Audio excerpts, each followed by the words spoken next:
देश के प्रधानमंत्री जी ने कहा एक बार कि नाले में अगर पाइप लगा दो और स्टोव उस पर रख दो तो शायद चाय बनाई जा सकती है।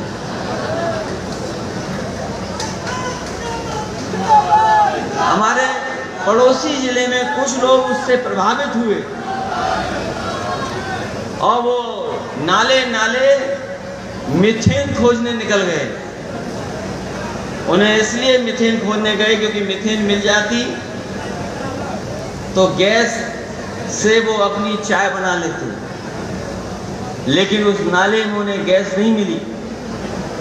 उन्हें एक ज्वेलरी की दुकान का रास्ता मिल गया।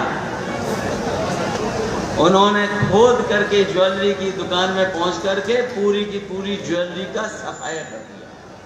सोचो, कोलंबस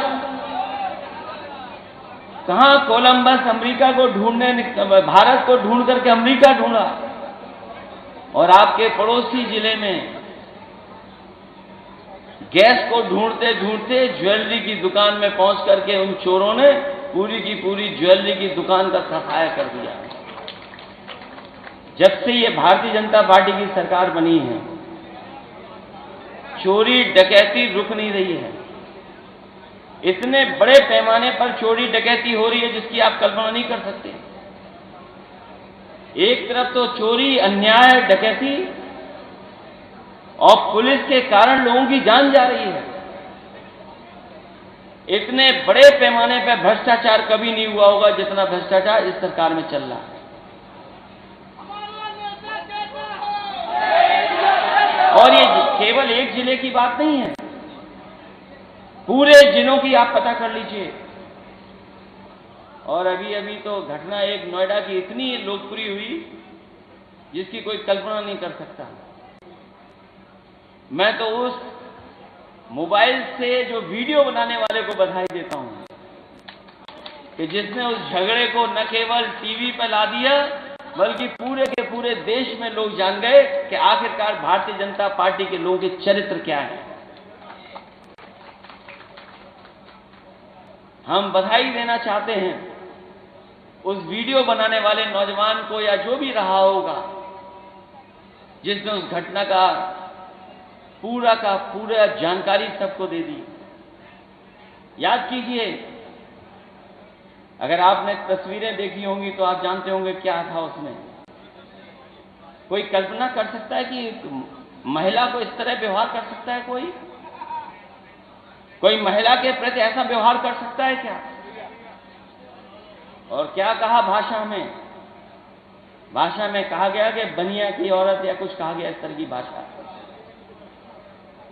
ये किसने नहीं देखा? ये भारतीय जनता पार्टी के लोग जो दूसरों को शिक्षा देते थे। केवल एक मोबाइल ने जो फिल्म बनाई बता दिया कि भारतीय जनता पार्टी के लोग कैसे हैं। और जब यहां के भारतीय जनता पार्टी के सांसद पहुंचे तो वो कहते हैं कि कानून व्यवस्था को देख करके हम शर्मिंदा हैं। और ये पहली बार नहीं बीजेपी के लोग शर्मिंदा हो रहे हैं। इनके मंत्री जब अस्पताल देखने गए थे तब भी कह रहे थे कि बताओ, इन अस्पतालों को देख करके हम शर्मिंदा हैं। आखिरकार शर्मिंदा क्यों हैं आप? क्योंकि 5 साल आपने काम नहीं किया। अगर 5 साल काम किया होता तो शायद आपको शर्मिंदा नहीं होना पड़ता। और हमें तो ये लगता है बीजेपी में कुछ अंदर ही अंदर चल रहा है जिसका हमें और आपको नहीं पता है। हमारे मुख्यमंत्री जी हैं, उन्हें पता ही नहीं मंत्री कौन बन गया।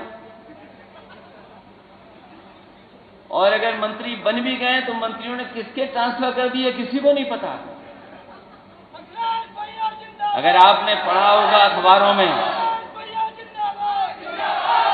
बताओ, ट्रांसफर पोस्टिंग में ऐसा खेल कभी नहीं हुआ जो इस बार हो रहा है इनकी सरकार में। इसलिए जहां इस सरकार की शुरुआत है लोग अभी से शर्मिंदा होने लगे हैं। और अगर उठा करके देखो आप, अगर आप सरकारी अस्पताल में जाएंगे आपको इलाज नहीं मिलेगा। वहां पर सरकारी अस्पताल में अगर दवाई मांगेंगे तो दवाई नहीं मिलेगी। अगर आप ऑपरेशन कराना चाहोगे तो न जाने कितने दिन का इंतजार करना पड़ेगा, तब जाकर के आपका ऑपरेशन होगा। ये हालत है। बताइए, 5 साल सरकार चलाने के बाद और डबल इंजन की सरकार। ये नोएडा, जहां पर समाजवादियों ने न जाने कितने काम कर करके दिखाए और ऐसे ऐसे काम किए जो काम अभी तक भारतीय जनता पार्टी पूरे नहीं कर पाई है। दिल्ली से जोड़ने वाली मेट्रो अगर किसी ने बनाई थी तो समाजवादियों ने बनाई थी। बनाई हम लोगों ने, उद्घाटन किसी और ने कर दिया। और ये ग्रेटर नोएडा वाली भी मेट्रो किसी ने बनाई तो समाजवादियों ने बनाई। और एलिवेटेड रोड, जिससे न जाने कितने लोग प्रतिदिन चलते होंगे, लाखों लाख लोग इस्तेमाल करते होंगे, अगर किसी ने बनाई है एलिवेटेड रोड तो समाजवादियों ने बनाई है। और कितने काम मैं बताऊं, बहुत बड़े बड़े पैमाने पर समाजवादियों ने काम करके दिखाए। और जो लोग कहते थे कि फ्लैट इतने बन गए, इतने हमने दिलवा दिए, हैं कहां, किसको दिलवा दिया आपने? न जाने कितने बड़े पैमाने पे खाली पड़े हैं, न जाने कौन सा तालमेल है इन लोगों का, न जाने क्या है जिसकी वजह से अभी भी जिन्होंने बुक कर रखे हैं फ्लैट उनको नहीं मिल पा रहे हैं। न रोजगार मिल रहा है, न काम मिल रहा है और न कारोबार चल रहा है। जब से नोटबंदी की है, पूरे का पूरा देश का कारोबार ठप करने का काम किया और कहते थे भ्रष्टाचार हो ही नहीं रहा है। लेकिन हिसाब किताब लगाओगे तो भ्रष्टाचार कितना हो रहा है कोई कल्पना नहीं कर सकता है। इसलिए बहुत सी बातें की जा सकती हैं, बहुत सी बातें हो सकती हैं। इसलिए इस मौके पर जहां हम सब लोग रघुवीर प्रधान जी को याद कर रहे हैं, उनकी प्रतिमा का अनावरण करने आए, उनके परिवार के लोग हैं, सहयोगी हैं, साथी हैं, संबंधी हैं, सब लोग उपस्थित हैं। उन्होंने हमेशा समाजवादी पार्टी की मदद करने का काम किया, मजबूत बनाने का काम किया। मुझे उम्मीद है कि जिस तरीके से उन्होंने समाजवादी पार्टी की मदद की और मजबूत किया, और जिस तरीके से उनकी कोशिश थी कि शिक्षा से ही बदलाव आ सकता है, हमें उम्मीद है कि जो रास्ता उन्होंने दिखाया उस रास्ते पर हम सब लोग चल करके न केवल समाज को आगे बढ़ाएंगे बल्कि अपना पार्टी का भी सम्मान बढ़ाने का काम करेंगे। मैं एक बार फिर भरत यादव जी का, उनके सहयोगी साथियों का और जितने भी समाजवादी साथी उपस्थित हैं उनका मैं धन्यवाद देता हूँ।